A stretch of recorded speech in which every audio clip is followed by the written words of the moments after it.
आप सभी को जय मसीह की दोस्तों। आपका स्वागत है हमारे चैनल बाइबल के वचन पर, जहां हम बाइबल की शिक्षाओं को आप तक सरल भाषा में पहुंचाते हैं। दोस्तों, क्या आप 4 आध्यात्मिक नियम जानते हैं? अगर आप जानना चाहते हैं तो इस वीडियो को पूरा देखें। अगर यह वीडियो आपको अच्छी लगती है तो वीडियो को लाइक करें, और अगर आप चैनल पर पहली बार आए हैं तो चैनल को सब्सक्राइब जरूर करें और बेल आइकन को प्रेस जरूर करें। तो चलिए वीडियो को शुरू करते हैं। दोस्तों, जिस प्रकार भौतिक नियम है जो भौतिक संसार को नियंत्रित करते हैं, उसी प्रकार आध्यात्मिक नियम भी हैं जो परमेश्वर के साथ आपके संबंध को नियंत्रित करते हैं। तो पहला नियम है, परमेश्वर आपको प्रेम करते हैं और आपके जीवन के लिए उनकी एक अद्भुत योजना है। इस नियम में हम 2 बातों को सीखेंगे। पहला है परमेश्वर का प्रेम और दूसरा है परमेश्वर की योजना। तो पहली बात है परमेश्वर का प्रेम। यूहन्ना 3:16 में लिखा है, क्योंकि परमेश्वर ने जगत से ऐसा प्रेम रखा कि उसने अपना इकलौता पुत्र दे दिया, ताकि जो कोई उस पर विश्वास करे वह नाश न हो परंतु अनंत जीवन पाए। दूसरी बात है परमेश्वर की योजना। यूहन्ना 10:10 में लिखा है, यीशु ने कहा, मैं इसीलिए आया कि वे जीवन पाए और बहुतायत से पाए। लेकिन क्या कारण है कि अधिकांश लोग बहुतायत के जीवन का अनुभव नहीं कर रहे हैं? क्योंकि दूसरा नियम है, मनुष्य पापी है और वह परमेश्वर से अलग हो चुका है। इसीलिए वह परमेश्वर के प्रेम तथा अपने जीवन के लिए उनकी योजना को न जान सकता है और न ही अनुभव कर सकता है। पहली बात है, मनुष्य पापी है। रोमियो 3:23 में लिखा है, इसीलिए कि सबने पाप किया है और परमेश्वर की महिमा से रहित हैं।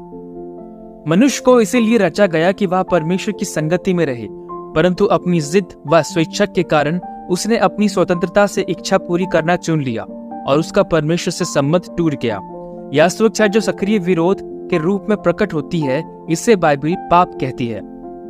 दूसरी बात है, मनुष्य पृथक है। रोमियो 6:23 में लिखा है, क्योंकि पाप की मजदूरी तो मृत्यु है। परमेश्वर से आध्यात्मिक लगाव। इस चित्र को ध्यान से देखिए। यह चित्र यह दर्शाता है कि परमेश्वर पवित्र और मनुष्य पापी है। एक बड़ी खाई इन दोनों को अलग करती है।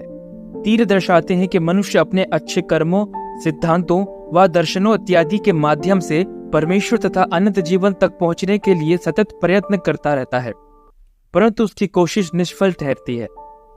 मनुष्य के इस द्वंद्व का एकमात्र हल तीसरा नियम देता है। तीसरा नियम है, यीशु मसीह ही मनुष्य के उद्धार के लिए परमेश्वर द्वारा दिया हुआ एकमात्र साधन है। पहली बात है, वह हमारे स्थान पर मरे। रोमियो 5:8 में लिखा है, परंतु परमेश्वर हम पर अपने प्रेम की भलाई इस रीति से प्रकट करता है कि जब हम पापी ही थे तभी मसीह हमारे लिए मरे। दूसरी बात है, वे मरे हुओं में से जी भी उठे।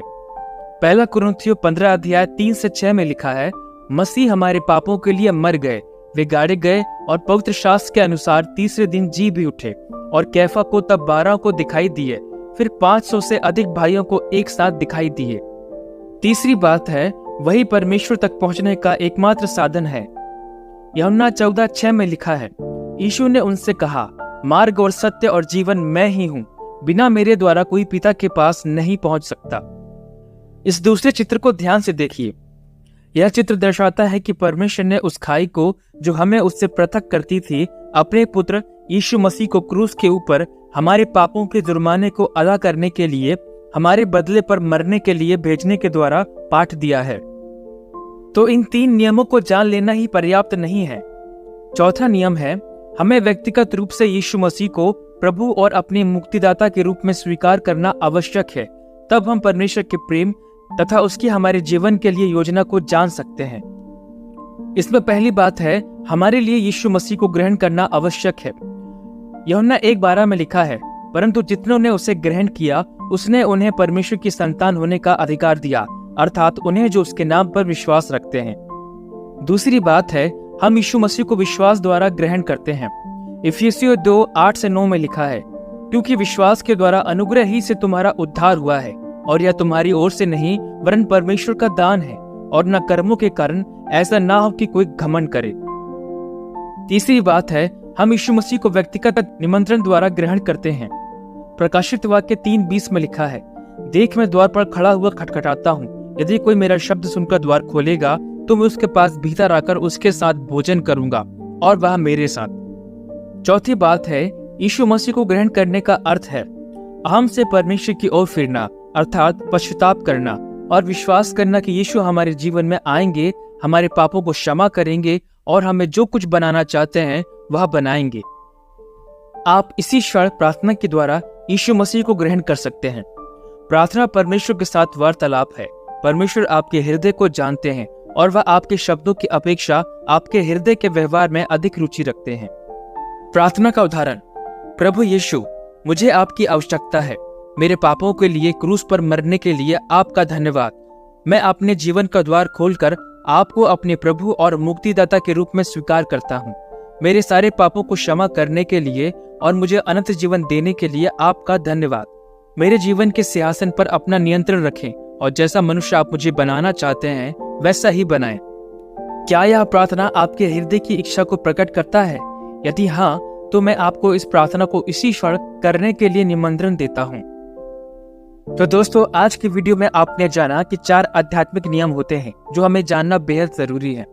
तो अगर ये वीडियो आपको पसंद आई है तो वीडियो को लाइक करें, चैनल को सब्सक्राइब करें और बेल आइकन को प्रेस जरूर करें।